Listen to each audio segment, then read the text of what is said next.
following is an audio reading of one of Jacques Fresco's essays.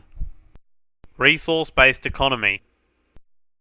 Presented here is a straightforward approach to the redesign of a culture, in which the age-old inadequacies of war, poverty, hunger, debt, and unnecessary human suffering are viewed as not only as avoidable, but totally unacceptable. This new social design works towards eliminating the underlying causes that are responsible for many of our problems. But, as stated previously, they cannot be eliminated within the framework of the present monetary and political establishment. Human behavior is subject to the same laws that govern all other physical phenomena.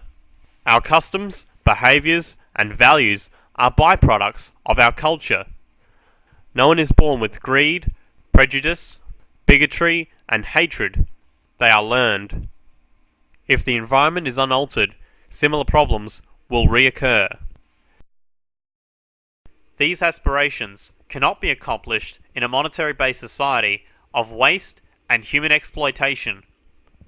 With its planned obsolescence, neglect of the environment, outrageous military expenditures, and the outworn methods of attempting to solve problems through the enactment of laws, these methods are bound to fail. Furthermore, the belief that advanced technologies would lead to an improvement in the quality of life for most people is not the case in a monetary system. More and more companies are adopting the tremendous benefits of automation, resulting in increased production with fewer employees.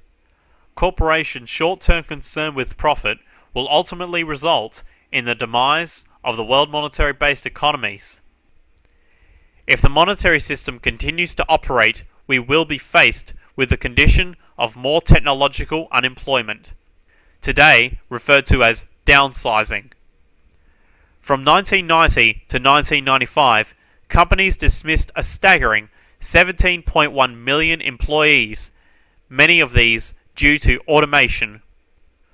Automation will continue to replace people well into the foreseeable future, resulting in the lack of purchasing power for these displaced workers. Despite expanding global markets, the human cost in terms of displaced workers and a disenfranchised populace will inevitably bring about massive and unmanageable social problems. During the 1930s, at the height of the Great Depression, the Roosevelt administration enacted new social legislation designed to minimize revolutionary tendencies and to address the problems of unemployment. Jobs were provided through the Work Progress Administration, Civilian Conservation Corps, National Recovery Act, transit camps, and federal arts projects.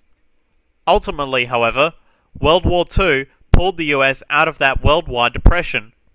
If we permit current conditions to take their natural course, we will soon be faced with another international recession of potentially greater magnitude. At the time of this depression, the US had only 600 first-class fighting aircraft at the beginning of World War II. We rapidly increased production to 90,000 planes per year. Did we have enough money to pay for the required implements of war? The answer is no. Neither did we have enough gold. But we did have more than enough resources. It was the available resources and personnel that enabled the US to achieve the production and efficiency required to win the war. Unfortunately, such an all-out effort is only considered in times of war or disaster. We live in a culture that seems to work collectively only in response to a crisis. Only in times of war do we call upon and assemble interdisciplinary teams to meet a threat from human aggression. Only in times of national emergency do we do the same to resolve a natural or man-made threat. Rarely, if ever, do we employ a concerted effort to help find workable solutions to social problems. If we apply the same efforts of scientific mobilization toward social betterment as we do during a war or disaster, large-scale results could be achieved in a relatively short time.